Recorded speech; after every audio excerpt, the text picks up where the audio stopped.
Konon katanya, di dalam suatu persahabatan ada sebuah perjanjian. Seorang sahabat akan menjadi pendamping pengantin sahabat lainnya saat menikah. Namun Anne dan KT tidak pernah kepikiran bahwa mereka akan berseteru karena hal ini. Wanita cantik ini bernama Anne. Dia memiliki seorang sahabat baik yang seksi, KT. Mereka berdua bersahabat sejak kecil. 20 tahun yang lalu mereka telah berjanji dan memilih hotel paling mahal di Amerika untuk melangsungkan pernikahan dan menjadi pendamping pengantin untuk satu sama lain. Anne kepribadiannya tertutup, sering dirundung oleh teman kerjanya.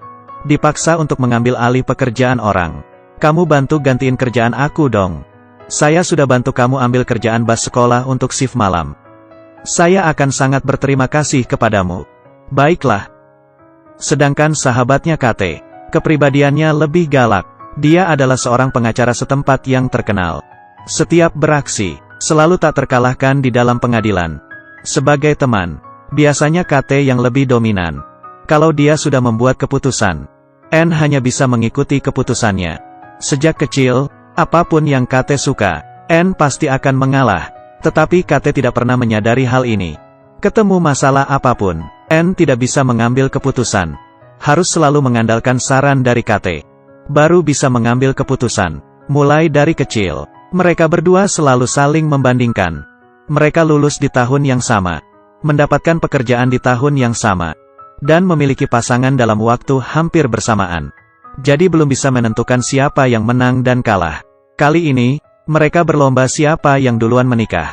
Hari ini, Anne datang bertamu ke rumah KT. Saat membantu pacar KT membereskan barang, Anne menemukan sebuah kotak cincin. KT sangat amat bahagia. Ini pasti kejutan yang telah dipersiapkan oleh pacarnya. Anne juga ikutan bahagia. Saya turut berbahagia untukmu. Mereka pergi ke klub pada malam hari. Anne mengumumkan dengan keras, saya akan bertunangan. Semua orang pun ikutan bersorak. KT senang sekali, merasa sudah lebih unggul satu langkah dari Anne. Dia pasti menang dalam perlombaan ini. Tapi rupanya, malam itu, pacar Anne resmi melamarnya, memakai cincin di jarinya. Hal pertama yang dilakukan Anne adalah menelepon KT. Saya sudah bertunangan.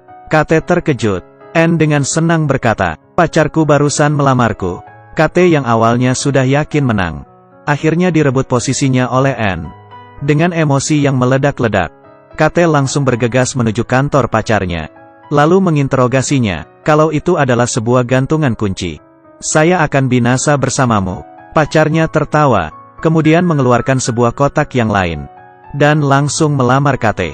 Pacarnya berkata kepada KT, seumur hidup saya tidak akan pernah menemukan wanita yang lebih arogan, yang lebih menyebalkan, tapi juga lebih cantik, lebih memikat daripada kamu. KT sangat bahagia. Pacarnya bertanya padanya, iya atau tidak? Iya ya. Begitulah, sepasang sahabat ini juga bertunangan dalam waktu hampir bersamaan. Dan sekali lagi mereka melangkah sampai akhir secara bersamaan, demi mewujudkan keinginan mereka waktu kecil. Anne dan KT sama-sama menentukan waktu pernikahan mereka pada bulan 6. Mereka memilih hotel yang sama, dan akan menjadi pendamping pengantin untuk satu sama lain. Tapi rupanya, pihak wedding organizer melakukan kesalahan. Mereka menentukan tanggal pernikahan mereka berdua pada hari yang sama. Ini artinya, hanya ada satu orang yang akan menikah pada bulan 6. Dan yang satunya lagi harus mengganti waktu pernikahannya, atau mengganti hotel yang lain. Kali ini mereka berdua panik. Mereka mengira sudah bisa mewujudkan impian masa kecil. Tak ada yang mau mengalah.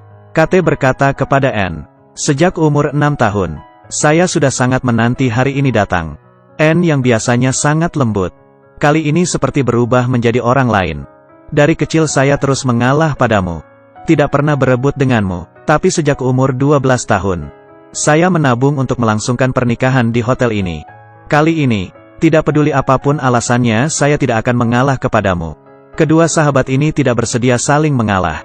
Peperangan pun dimulai, demi memperebutkan hotel pernikahan. Anne dan sahabatnya KT saling bertarung. KT mengambil langkah duluan, mulai mempersiapkan undangan pernikahan. Di atasnya tertulis, pada bulan 6 tanggal 6 dia akan melangsungkan pernikahan. Setelah mengetahuinya, Anne marah besar, dan mengirim email di grup. Duluan mengumumkan, Dia akan menikah pada hari itu. Ini tidak seberapa. Mereka berdua sama-sama menyukai gaun pengantin yang sama. Asisten toko memberitahukan kepada mereka. Di seluruh negara gaun ini hanya tersisa satu ini saja. Kate langsung berkata, gaun ini saya mau. Anne tertawa dingin dan berkata, asalkan kamu bisa muat pakai gaun ini, aku akan membiarkanmu memakainya. Anne sedang meledek aku gemuk. Dengan penuh amarah, kedua sahabat baik ini menjadi musuh bebuyutan. Sahabat-sahabat Anne dan Kate yang lain mendengar kabar mereka berdua bermusuhan, lalu segera mengundang mereka datang ke sebuah acara pesta yang sama. Awalnya berniat meminta mereka berbaikan. Tak disangka-sangka, malah memperkeruh masalah. Setiap keduanya mulai berbicara, pasti berapi-api. Kamu tidak berdiskusi denganku, langsung menentukan tanggal 6 untuk menikah. Aku tidak seperti kamu, hanya berpikiran untuk menyenangkan orang lain. Kamu suka sekali memaksakan diri. Jadi maksud kamu aku cari suami itu dengan terpaksa ya? Aku tidak bermaksud begitu. Kamu yang mengartikannya seperti itu. Acara pesta pun terpaksa dibubarkan. Anne dan Kate sama-sama mengumumkan. Pada bulan 6 tanggal 6 mereka akan melangsungkan pernikahan. Persahabatan mereka telah hancur. Keinginan mereka untuk menjadi pendamping pengantin untuk satu sama lain juga tidak mungkin akan terrealisasikan lagi. Dan akhirnya, mereka berdua harus mencari pendamping pengantin yang baru.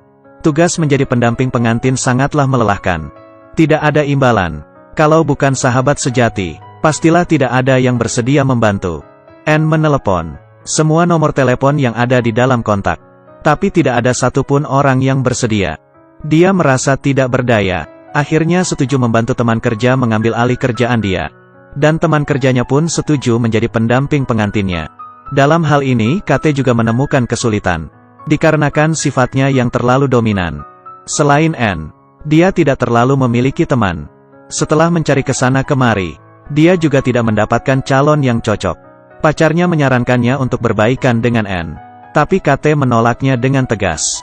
Dia lebih baik menghabiskan uang untuk mencari pendamping pengantin daripada harus memohon kepada Anne.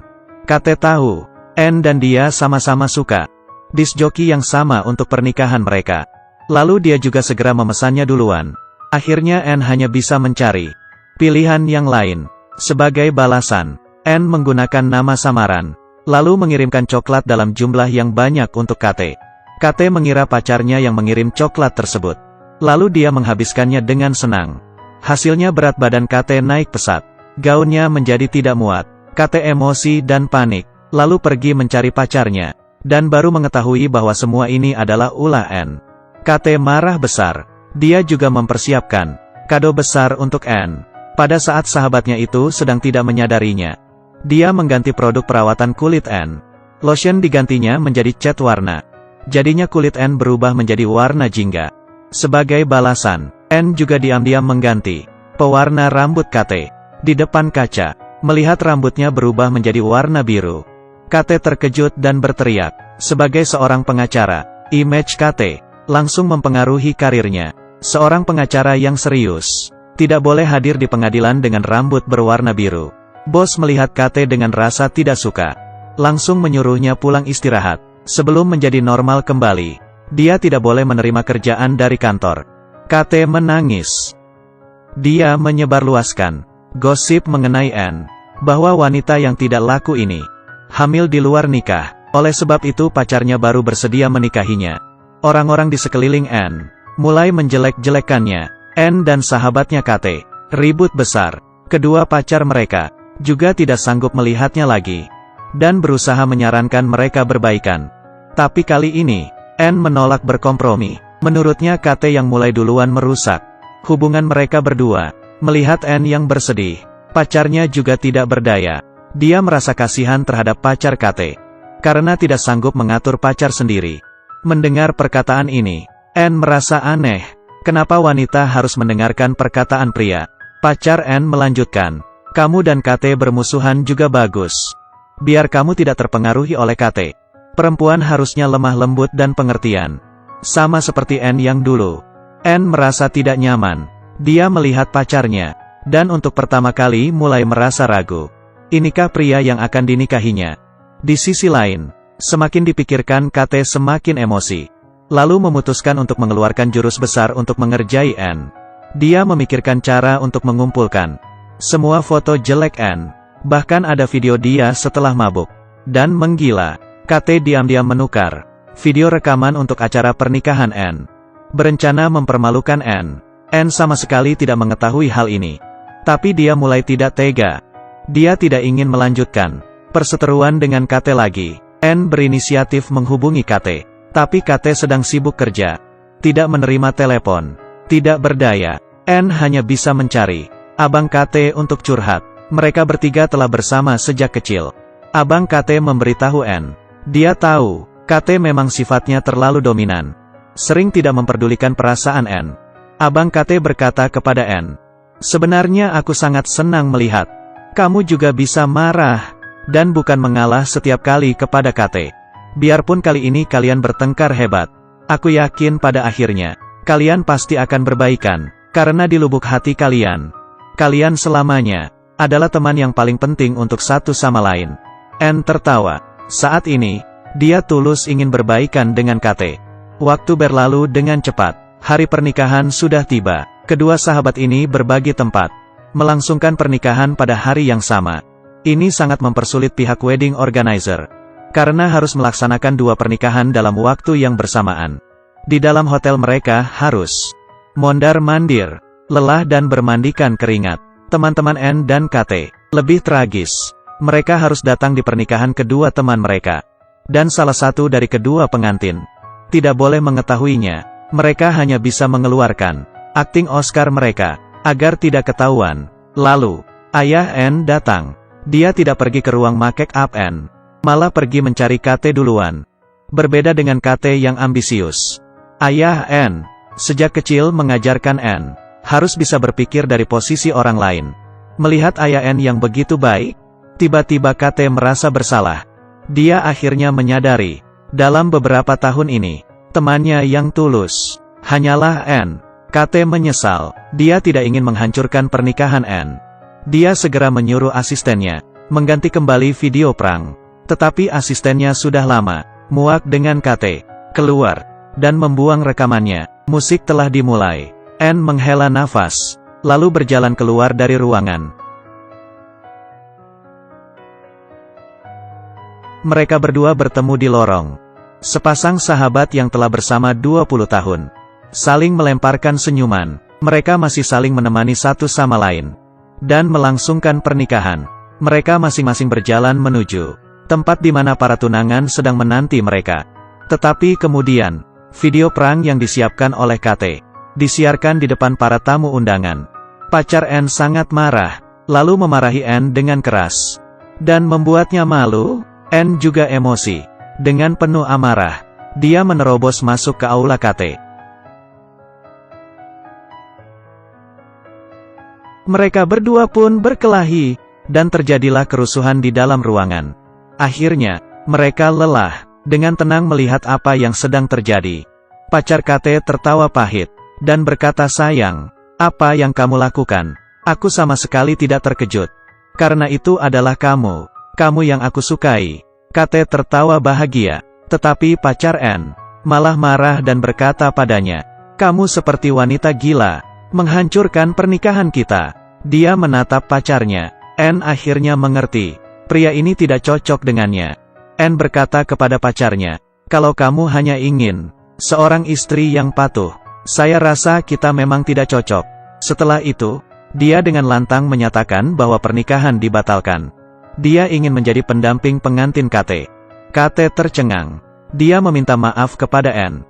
Dan mengatakan semua ini adalah kesalahannya. Dia yang menghancurkan pernikahan teman baiknya sendiri. N tersenyum dan berkata, kamu hanya benar setengahnya. Kita memang adalah teman yang paling baik, tapi bukan kamu yang menghancurkan pernikahanku. Kalau dia adalah orang yang benar, pernikahan ini tidak akan hancur. Dan begitulah, mereka mewujudkan perjanjian mereka waktu kecil. N mendampingi KT, memasuki ruangan pernikahan. 1 tahun kemudian, N dan abang KT, bersama, mereka pun segera melangsungkan pernikahan. Kali ini gantian KT yang mendampingi N. Setelah menikah, mereka hamil dalam waktu hampir bersamaan. Sepasang sahabat yang telah menjalani 20 tahun bersama.